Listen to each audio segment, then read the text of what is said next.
And good evening, everybody. It is Syracuse basketball postgame.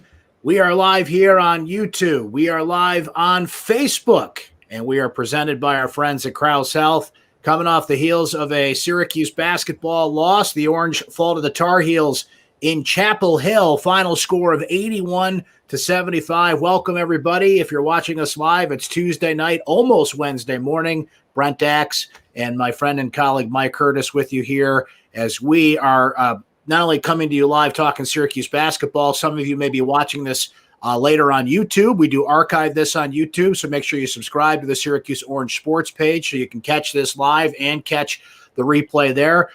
Put the YouTube clip in my recap on syracuse.com, and you can find the embedded video of this on Facebook as well. But just know we're here live with you shortly after each Syracuse basketball game. And Mike, there's a lot we're going to go over here from this game, but all you really have to do is look at some key stats in this one and look inside in this one. So it really came down to this. North Carolina 24-4 in second chance points. Carolina out-rebounded Syracuse 48-31. If it had to do with anything inside, points in the paint, the other big one, 42-24. We knew this coming in, it'd be a challenge for Syracuse to keep pace with North Carolina's big men, and they just couldn't do it tonight. Yeah, that's pretty much where the game was lost. North Carolina's size pretty much took over this game. They had an offensive rebound after offensive rebound, second chance point after second chance point.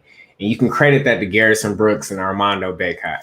I just came out of the UNC presser with Roy Williams and the rest of his players. And they also mentioned that taking Buddy Boeheim out of the game was pretty much the determinant factor. Roy Williams specifically said Boeheim killed them in the first half. And then he credited shutting him down in the second half to Leaky Black. Leaky Black came out and got that big block on him. And Black said that he wanted to set the tone with that block. And then he wanted to deny him the ball from there on out.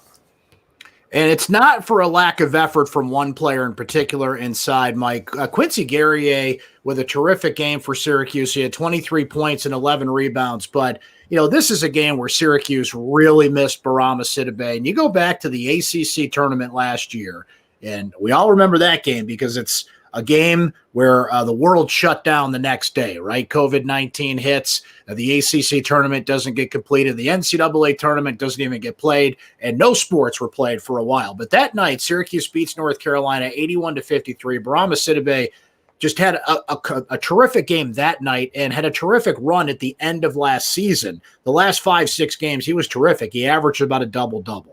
So he's been battling an injury throughout this season. We thought he'd be back against Georgetown, didn't play. There were some game time rumbles that he would play in this game. That doesn't turn out to be the case. And Jim Boeheim saying after the game, and I'll pull up the quote here, Mike, about Barama. And it's basically, just give me a moment here to find it. Quote, he's not playing. He cannot play. I'm not a doctor. All I can tell you is he cannot play. So Marek Dolezaj was kind of left to anchor the middle once again. We saw Jesse Edwards come in, but he couldn't handle it. Frank Enselem is not eligible to play right now. He's got an injury. John Bolajak, according to Jim Boeheim, just not ready to compete with teams like this. So Syracuse has a big problem in the middle. And, you know, this is an 81-75 game, Mike, despite the big numbers we just said. You know, if you got Barama in there, a couple more possessions, Syracuse actually might have been able to squeeze this one out. But it shows you when you play a team like this, the glaring hole in the middle that the Orange has right now. Absolutely. And without Barama Sidibe, that's 7.5 rebounds that you're missing right there off rip. Last season, he averaged 7.5 and started all 32 games for Syracuse. One thing that stood out to me was Dolezaj picking up 2 early fouls. And from that moment, you take out your center and all you have is Guerrier and the rest of the guards in the group. Guerrier finished with 11 rebounds and Alan Griffin had 7. But outside of that, no other Syracuse player had 3. So and Syracuse, one thing to point out too, Syracuse is undefeated when it wins the rebound battle, and it's now 0-3 when it loses the rebound battle. And when they lose the rebound battle, they really lose it. Rutgers out-rebounded them by about, I think, 16. Pitt out-rebounded them 49-33, and then we gave you the numbers a moment ago for North Carolina here. A lot of wild swings in this game, Mike. You go to halftime 40-40. We mentioned Buddy Boeheim had a terrific first half before he was shut down in the second half by Leaky Black, as you mentioned. But he has a surge in that first half, ties the game at 40. North Carolina comes out on a 9-0 run. Jim Boeheim calls timeout. Out of that timeout, Syracuse goes on a 10-0 run, and we saw a couple of back-and-forth runs in the second half. It was actually an entertaining game in that sense, but as noted there, it got physical. People started going to the free throw line, and those second chances and the rebounds by North Carolina just blocked Syracuse out. So let's just give you a couple more stats from this one. Alan Griffin ends up with 16 points on the night for the Orange and 7 rebounds. Joe Girard III, we'll get to this here momentarily, really struggled in this one. Just a couple of three-pointers for him. He had a really bad foul, a flagrant foul, as a matter of fact, that they reviewed in the second half that gave North Carolina some momentum. We mentioned Boeheim at 18 points. All of that was in the first half, including 4 of 9 from three-point range. Kadari Richmond ends up with just 2 points and 2 rebounds on the night. Jesse Edwards didn't score in his time. Robert Braswell, who had 2 terrific games before this, just 4 points on the night. So all told, Syracuse shot 47%. That's 28 of 60 from three-point range. The Orange was 10 of 29. Jim Boeheim mentioning at his press conference a couple more threes would have been a big difference for Syracuse. And we gave you some of the other big point differentials, rebound differentials a moment ago inside. Mike, you made a great point on Twitter to focus on Dolzaj for a moment. It's 68-67. He had an easy bucket there down low. Not only does he miss that, but Jim Boeheim mentioned in his press conference that he talked to Marek before he came into that press conference and said they need him to be more selfish and more aggressive on the offensive end. Yeah, on that play right there, he passed to a wide open Alan Griffin, but he also passed up a wide open layup. And when you're in a type of game like that, when it's close, when it's 68-67, you got to take every easy basket you can. But he passed to Griffin, who was wide open, and Griffin, of course, he took the shot. And after that shot, he was 2 of 7 from beyond the three-point line. And, you know, Jim Boeheim said after the Georgetown game that Griffin is just camping out behind 3, and he's not trying to be aggressive and get to the hole. We did see him hit a couple step back, long 2-pointers tonight, but he still shot 7 threes, and you just can't have that. And if you're Dolezaj, you just got to take that shot. Also noticeable, you mentioned Alan Griffin. Our colleague Donna DeToto wrote about this after the game, in that I think he had 5. Let me check while we're yapping about it here in the box score. What do you have? 5 turnovers tonight, Mike? Yeah. Let's see. Turnovers. 6 turnovers. He had 6 turnovers. And you mentioned, Leaky Black getting after Buddy Boeheim. They were getting after Griffin. Girard had some turnovers in this one. So, look, North Carolina, they're going to rebound. They're going to come after you defensively. I think Griffin played better in this game than he did against Georgetown in that sense, but it just goes to show you there's still a lot of decision-making, a lot of things he's getting used to. They're asking him to do a lot more here at Syracuse than he did at Illinois. At Illinois, he basically just camped out on the three-point line. Jim Boeheim wants him to be more aggressive, drive inside a little bit, but look, this is a guy that still gives you numbers, 16 points, 7 on the night on the rebounding end. Another noticeable thing, Mike, and Syracuse fans, we'll get to some of your comments. Appreciate everybody that's hanging with us here tonight as we approach Wednesday morning here in just a few minutes. So Joe Girard versus Kadari Richmond is becoming a thing amongst fans. And I think it's getting to the point where Kadari's going to get some bigger spots. I think it depends on matchups, though, right? Because the Georgetown game, it's a smaller lineup, and Joe is shooting the 3, and he had 8 assists in that game. So you ride him out there. This was a game, though, Mike, where Kadari Richmond, very noticeable in the last 5-6 minutes. He's the guy that got the call because you needed a bigger body in there, number 1. Girard wasn't playing well, number 2. We mentioned the flagrant foul that kind of probably took him out of favor for this one in the second half. Yeah, and you actually saw Jim Boeheim opt to go with Kadari and Girard at the same time, sometime there in the second half. He was probably experimenting because I know I saw it earlier this season as well when Buddy Boeheim was out due to that COVID tracing. But yeah, like you said, both guards struggled tonight. It was kind of hard for them to find their rhythm. Kadari wasn't hitting his mid-range shot that he normally gets, nor was he attacking the rim. And the shot just didn't fall for Gerard. Mike, it's never too early to talk about the tournament, right?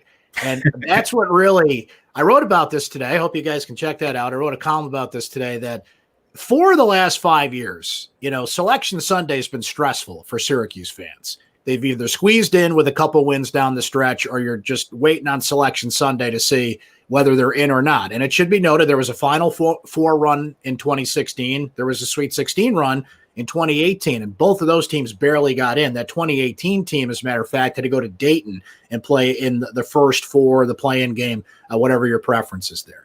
So the point of the column was, look, in a COVID year, non-conference schedule didn't mean anything. The one thing that is normal, if you will, in an abnormal season is quality wins. North Carolina was a top 30 KenPom team. I don't know where they're going to be a month or two from now. They seem to still be rebuilding a little bit, but in the here and now with them on your schedule, that's a quality win. It's a resume builder. And Syracuse has got to pile up a few of those. So you get Pitt on Saturday. I think they're at about 75 at KenPom right now. And then for your next 5 games after that, Mike, are all about top 60, 65 teams in the KenPom rankings. And not only that, 4 of those 5 are at home. There's a game at Virginia stuffed in there. We saw Virginia Tech beat Duke tonight, so that's not going to be an easy game. So Syracuse can't fall back into that pattern, even with some of the developing things we mentioned with this team, where they're going into February looking around saying, boy, we don't have enough quality wins on our resume. Tonight was an opportunity that slipped through their fingers there.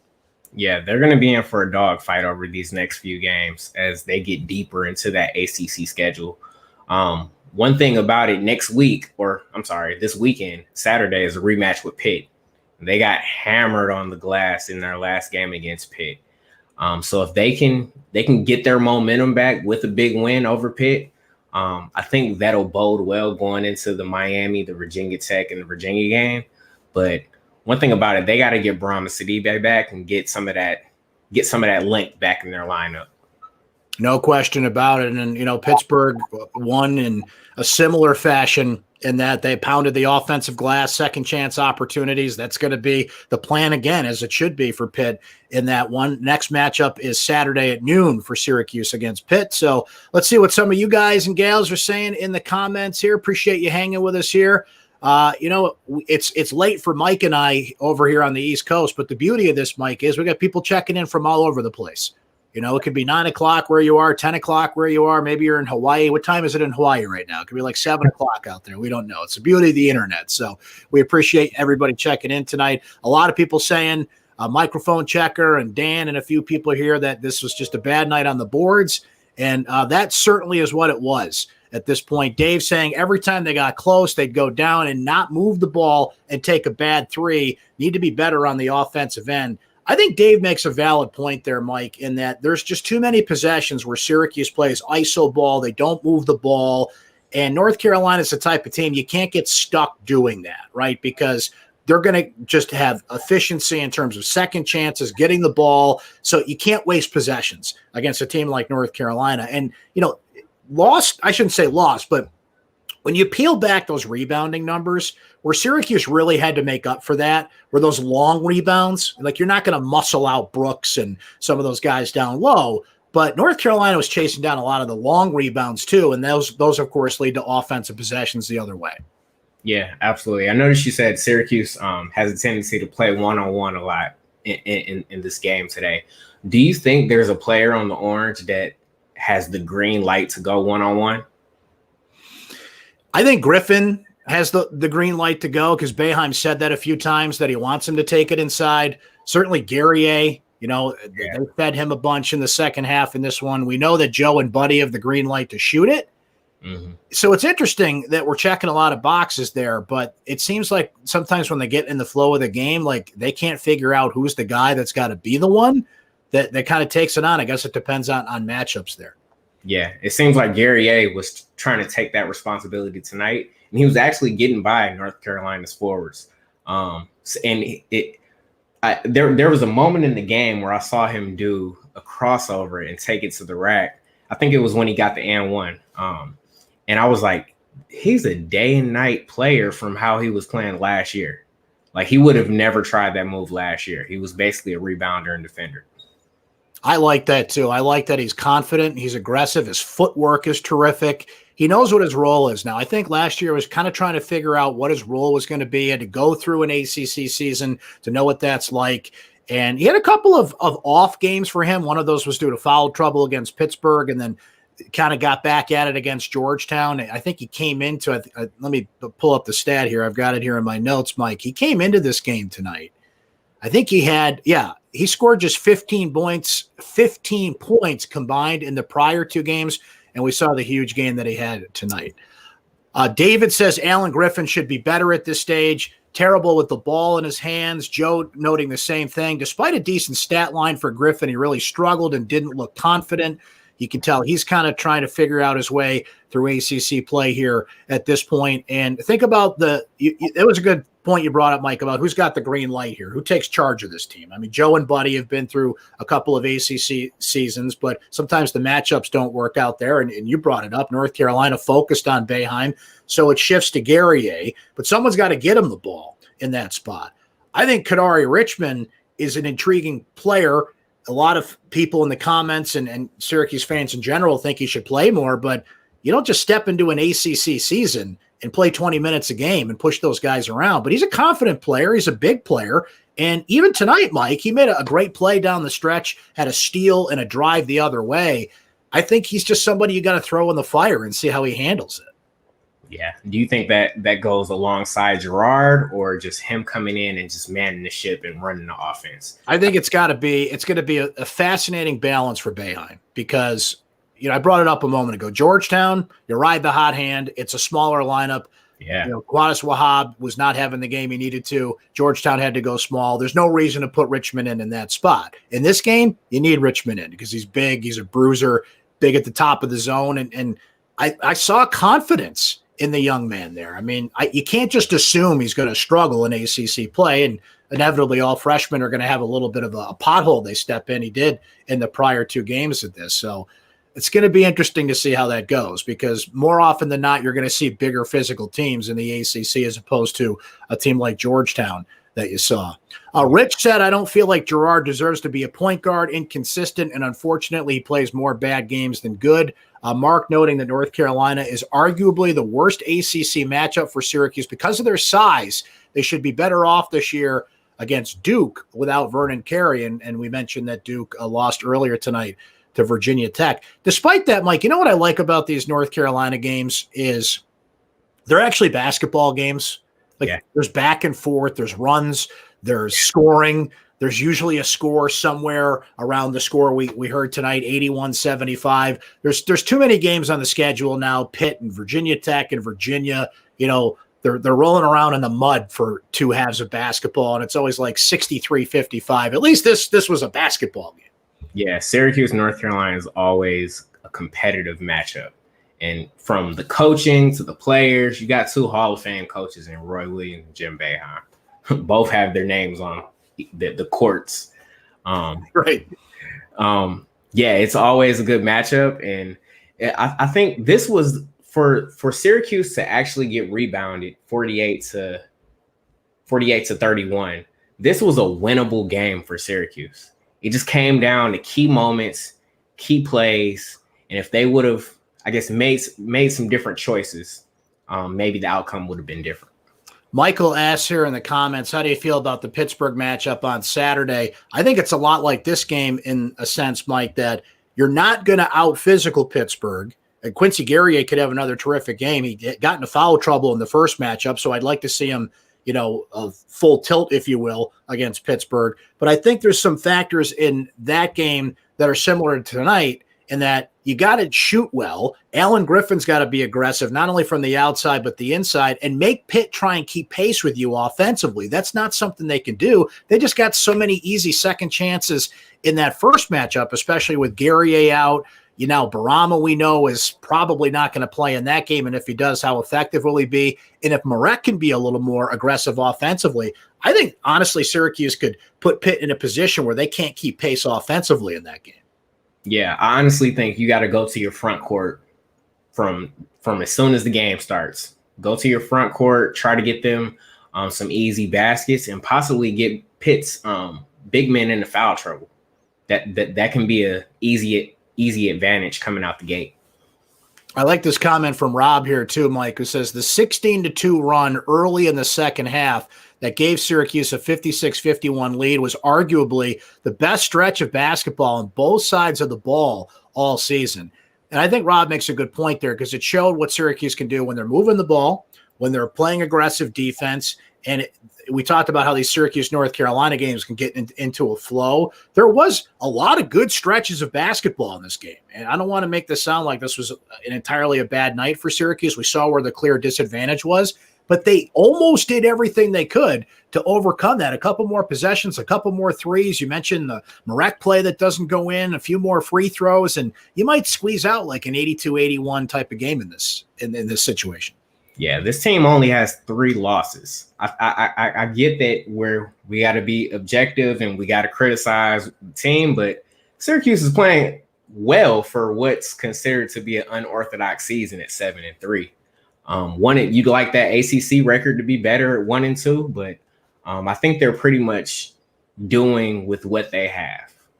And doing it, missing 25 plus practices at this point, and yeah, maybe at some point that becomes an excuse, not a reason. But I think right now it's a reason. This team has not had a normal run of practices, with COVID pauses, and other teams have played more games. And boy, I brought up the tournament and piling up those quality wins, the one thing that will cancel everything out. Good luck to the selection committee, Mike, because in 2 months you're going to see teams that have an uneven amount of games and conference games, and how do you determine whose quality wins mean more and everything? So that's the bottom line, and that's where I think some fans make a good point here. You got to put games like this in your back pocket because you don't want to, wake up in a month and a half here saying, okay, yeah, they're playing well, but they don't have enough wins to be in the conversation. At the end of the day, you need quality wins, and this would have been one tonight. Yeah, the best thing for Syracuse to do right now is kind of have a short memory, kind of forget about this one because they were just simply oversized, and start looking forward to Saturday's game against Pitt. And I think we'll end on that note. And as noted by Mike there, Syracuse plays Pittsburgh on Saturday. That is a noon tip, so we'll be with you after that game about 2:30-ish or so. We'll pop on, and that's, of course, timing. Knock on wood. I hope this continues to be the case very well, that Syracuse and the Buffalo Bills, Mike, are separated by a good 8 hours or so. So I could get some work done, watch the Syracuse game, and then hone in on the Bills taking on the Ravens for the opportunity to go to the AFC Championship game. So that's when we'll be with you next Saturday after the Orange take on Pittsburgh. Thanks to everybody for joining us tonight. Thanks to Kraus Hell. Thank you, Mike, for hanging well into the night here. And Mike and I are going to get to work on some more stuff for you. So make sure you check that out on syracuse.com on Wednesday morning or whenever you want on Wednesday. And we'll talk to you again here on Facebook Live and on YouTube on Saturday after the Orange take on Pittsburgh. Always a good time. Thanks for hanging with us, guys.